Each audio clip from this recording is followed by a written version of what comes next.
যদি এখন আমাদের বর্তমান প্রেক্ষাপটের দিকে তাকাই, তাহলে আমরা নিজেদের আর্থিক সচ্ছলতার কারণটা আমি যদি এখন উদ্ঘাটন করি কোরআন এবং আদেশ দিয়ে, তাহলে আবার অনেকে বলবে হুজুর বাড়িয়েছে।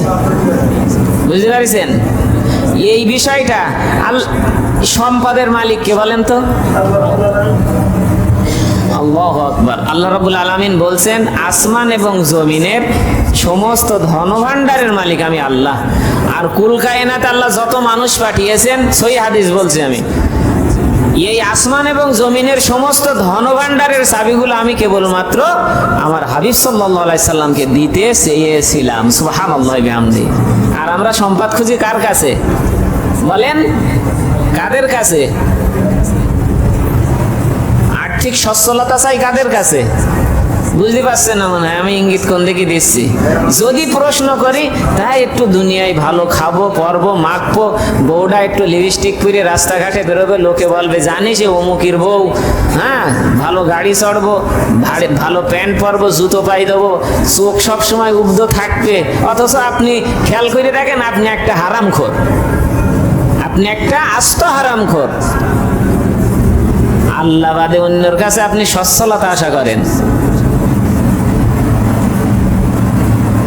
এই হারাম খাওয়ার আশা অন্তর থেকে ছেড়ে দেন।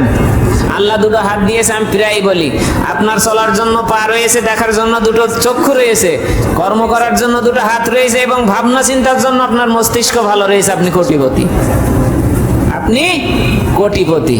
আর এইগুলো আপনি খারাপ পথে ব্যয় করবেন, আপনি দুনিয়ায় যত সম্পদের মালিক হন না কেন, কাল কিয়ামতের মাঠে আপনার মতন হতচ্ছাড়া ভিখারি আর কেউ থাকবে না। এসে ভালো করে আর বুঝতে পারবো না।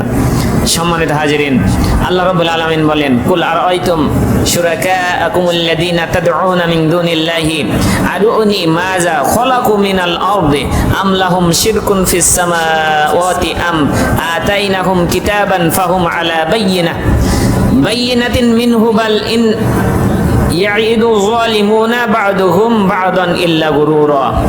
বলো, তোমরা আল্লাহর সাথে শরীক বানিয়ে আল্লাহর পরিবর্তে যাদেরকে ডাকো, তাদের বিষয়ে ভেবে দেখেছো কি? তারা পৃথিবীতে কিছু সৃষ্টি করে থাকলে তা আমাকে দেখাও। আল্লাহ বলছেন। আচ্ছা, আল্লাহর কি দায় পড়িয়েছে আমাদের কাছে এরকম প্রশ্ন করার? দায় পড়েনি বলো? কিন্তু আল্লাহ পাক আপনাকে আমাকে খুব ভালোবাসেন। আমি প্রায়ই বলে থাকি, আল্লাহ সব কিছু কোন বললে হয়ে যায়, কিন্তু মানুষকে আল্লাহ কোন বলে বানাননি। আপনাকে আমাকে আল্লাহ কোন বললে এরকম মানুষ শত শত হাজার কোটি, এক কথায় মাটি থেকে আসমান পর্যন্ত মানুষে ভরে যাবে। আল্লাহ কোন বলবে আর হয়ে যাবে।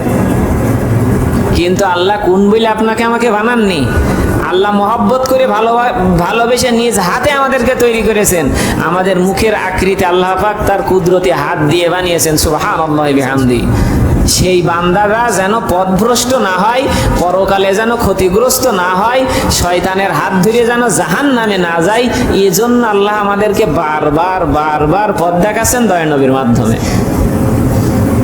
আল্লাহ পাক এইখানে প্রশ্ন করছেন আপনাকে আমাকে, বলো তোমরা আল্লাহ বাদে যাকে ডাকো, তাদের আসমান এবং জমিনের কোন জায়গায় কোন অংশ রয়েছে, তারা কি সৃষ্টি করেছে, তোমরা আমাকে দেখাও।